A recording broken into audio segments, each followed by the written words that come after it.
অবশেষে বাজারে চলে এলো ইয়ামাহা এফজেডএস ভার্সন 5। আকর্ষণীয় লুকস, নতুন গ্রাফিক্স এবং ব্র্যান্ড নিউ ফিচারের সাথে এবার বাংলাদেশের বাজারে দেখা যাবে ইয়ামাহা এফজেডএস ভার্সন 5। এটা আসলে ইয়ামাহা এফজেডএস ভার্সন 4 এর আপডেট ভার্সন, তো যার কারণে এই বাইকটাকে অনেকে ইয়ামাহা এফজেডএস ভার্সন 5 বলে ডাকে। তো বন্ধুরা, আজকের এই ভিডিওতে এই বাইকটা সম্পর্কে বিস্তারিত আলোচনা করব। তাছাড়া বাইকটাতে কি কি পরিবর্তন আনা হয়েছে এবং বাইকটির ফুল স্পেসিফিকেশন, তাছাড়া এই বাইকটি বাংলাদেশের বাজারে কত দাম হবে সেই সম্পর্কে জানতে পারবেন। প্রথমে আমরা বাইকের লুক এবং ডিজাইন নিয়ে কথা বলবো। আসলে বাইকটার লুকস এবং ডিজাইনে তেমন কোনো পরিবর্তন করা হয়নি। ইয়ামাহা এফজেডএস ভার্সন 4 দেখতে যেরকম ছিল, ইয়ামাহা এফজেডএস ভার্সন 5ও ঠিক একই রকম, কিন্তু এর ইন্ডিকেটরে অনেকটা পরিবর্তন আনা হয়েছে। আগের ভার্সনে হেডলাইটের সাথে ইন্ডিকেটর লাইটটি ছিল, কিন্তু বর্তমানে এর ফুয়েল ট্যাঙ্কের সাথে এর ইন্ডিকেটরকে অ্যাডজাস্ট করে দেওয়া হয়েছে। বাইকের সামনের দিকে লক্ষ্য করলে দেখতে পারবেন বাইকের সামনে হেডলাইট হিসেবে ব্যবহার করা হয়েছে এলইডি বাল্বের হেডলাইট সেটআপ, যা আগেরটায়ও সেম ছিল। বাইকের সামনে ফ্রন্টের সাসপেনশন হিসেবে ইউজ করা হয়েছে টেলিস্কোপিক ফক সাসপেনশন। বাইকটির ফ্রন্টের টায়ার হিসেবে ইউজ করা হয়েছে 17 ইঞ্চি অ্যালোরিং এর সাথে 110 সেকশনের টিউবলেস টায়ার। এই বাইকের সামনে ব্রেকিং সিস্টেম হিসেবে ব্যবহার করা হয়েছে 282 মিলিমিটারের ডিস্ক ব্রেক, এবং এই বাইকের ব্রেকিং সিস্টেমকে আরেকটু বেশি ইমপ্রুভ করার জন্য এতে আপনি পেয়ে যাবেন dual channel ABS braking technology. বাইকটির ব্রেকিং সিস্টেমে তেমন কোনো পরিবর্তন আনা হয়নি, আগের মডেলে যা ছিল তাই আছে, তবে ডুয়েল চ্যানেল এবিএস দেওয়ায় বাইকটি থেকে খুব ভালো ব্রেকিং সাপোর্ট পেয়ে যাবেন।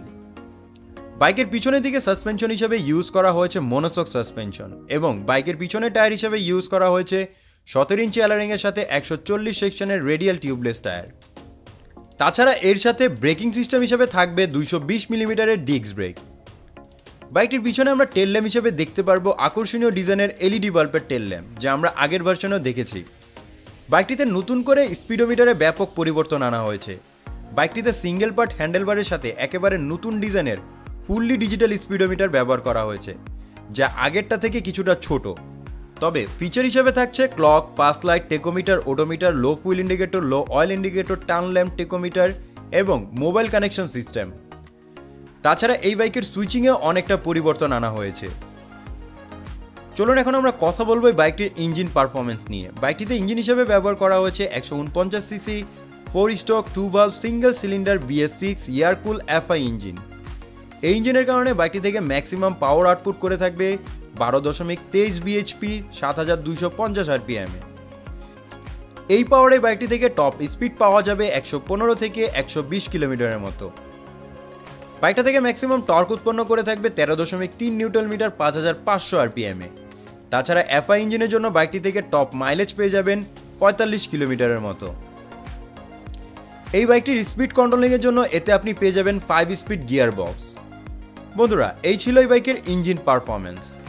তাছাড়া আরও কিছু ফিচার নিয়ে কথা বলি। বাইকটাতে পাবেন ট্রাকশন কন্ট্রোল সিস্টেম এবং side stand cut off sensor, যেগুলো একটি বাইকের জন্য বেশ প্রয়োজনীয় সেন্সর। এখন কথা হলো এই বাইকের দামটি কত। এই বাইকটার আগের মডেলের প্রাইস ছিল 3 লক্ষ টাকার আশেপাশে, তো সেই হিসাবে এই বাইকের প্রাইস যদি কম্পেয়ার করা হয় তাহলে এই বাইকটির প্রাইস হবে 3 লক্ষ টাকার একটু বেশি। তো বন্ধুরা, এই ছিল আজকের এই ভিডিও। আশা করবো আপনাদের কাছে ভিডিওটি ভালো লেগেছে। যদি ভিডিওটি ভালো লাগে অবশ্যই ভিডিওতে লাইক করে দেবেন, এবং কারা কারা ইয়ামাহা এফজেডএস ভার্সন 5 কিনবেন তারা অবশ্যই একটু মেনশন করে যাবেন। আর বরাবরের মতোই নতুন পুরাতন বাইকের আপডেট পেতে অবশ্যই আপনারা আমার ডেইলি বাইক ভিডিও ইউটিউব চ্যানেলটিকে সাবস্ক্রাইব করে রাখবেন। সম্পূর্ণ ভিডিওটি দেখার জন্য ধন্যবাদ।